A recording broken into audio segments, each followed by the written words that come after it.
My name is Emma Carter. I am 34 years old, and last Thanksgiving, I stood in my mother's living room holding my sleeping son while she tossed two old sleeping bags at my feet and casually told me my children could sleep on the floor like unwanted guests. My younger sister leaned against the doorway, smirked, and said, "Maybe next time book a hotel," while my 7-year-old daughter stared at the hardwood floor trying to understand why her grandmother loved everyone in the house except us.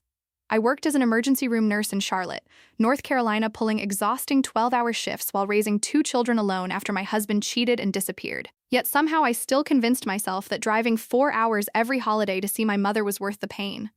I packed casseroles, gifts, and hope into my car every year, pretending that maybe this time she would hug me first, ask about my life, or make my children feel like they belonged.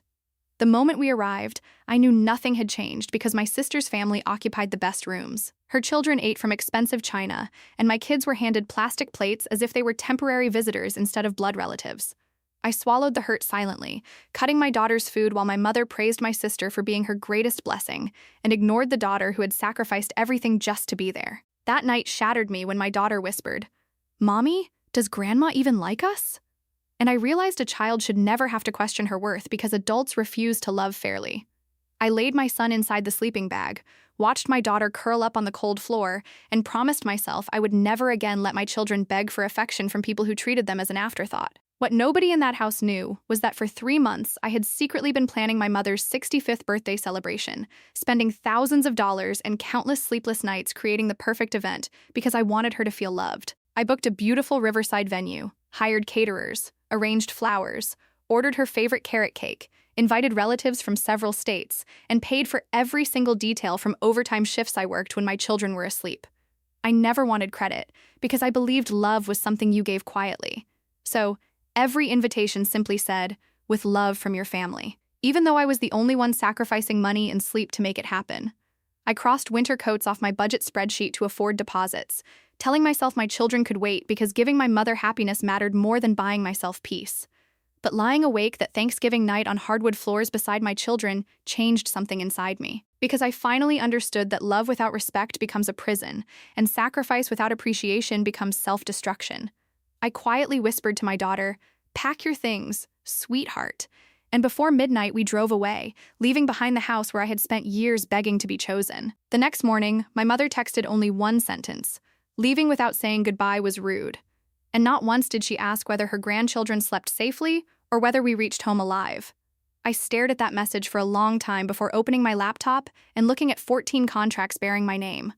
14 reminders that I had been financing love I never received. I picked up the phone and called the venue first, calmly canceling the reservation, even though I knew I would lose part of my deposit, because peace sometimes costs money, and I was finally willing to pay for mine. One by one, I canceled the caterer, photographer, florist, bakery, and rentals, speaking politely while dismantling months of planning with the same steady hands I used every day saving lives.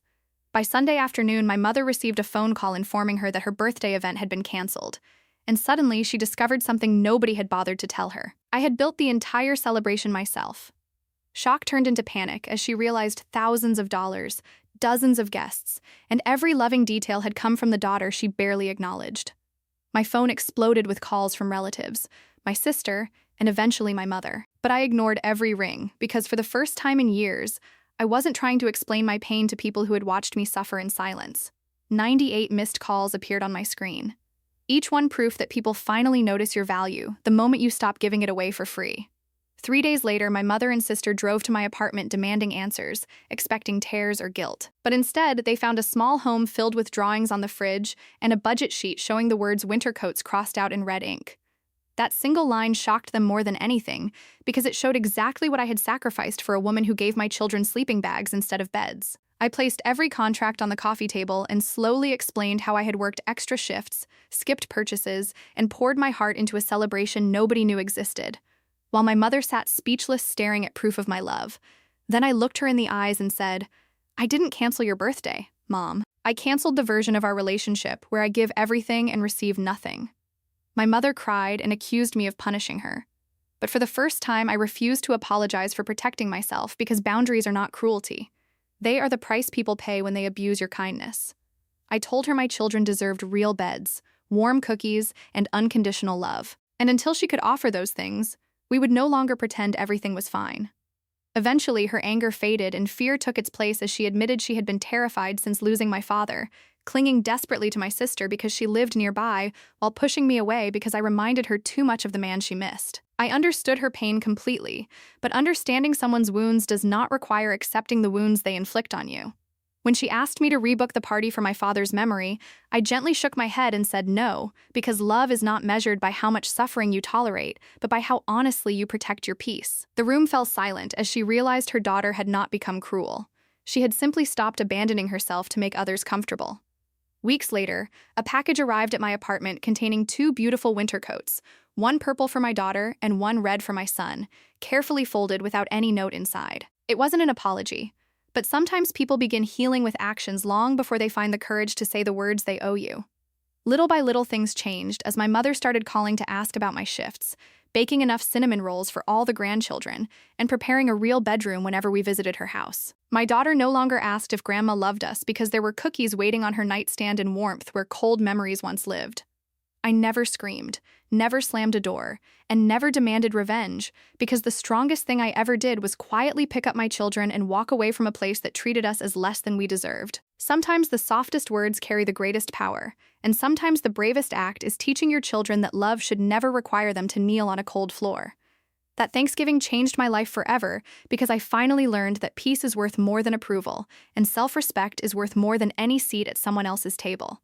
Please subscribe and share our channel. We make these videos for you, bringing powerful stories about family, courage, and the quiet strength that changes lives forever. The result of that Thanksgiving wasn't revenge. It was awakening. Emma finally understood that love is not something you earn by sacrificing yourself endlessly.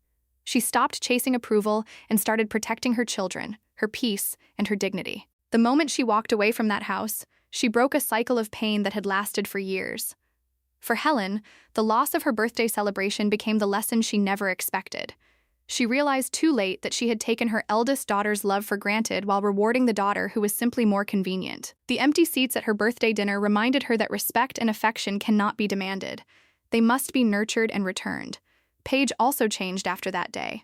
For the first time, she saw the sacrifices Emma had been making in silence and understood how cruel her jokes and indifference had been. She wasn't transformed overnight, but she began trying, and sometimes growth starts with guilt followed by the courage to do better. Most importantly, Emma's children learned something priceless. Lily and Owen learned that family should never make you feel small and that their mother would always choose their dignity over anyone else's approval. They grew up knowing that boundaries are not selfish. They are acts of love and self-respect. In the end, nobody truly won or lost. A birthday party was canceled, money was lost, and painful truths were finally spoken aloud. But a broken family began to heal, and Emma discovered that the greatest victory isn't making people regret hurting you. It's building a life so peaceful and strong that you never need their permission to be happy.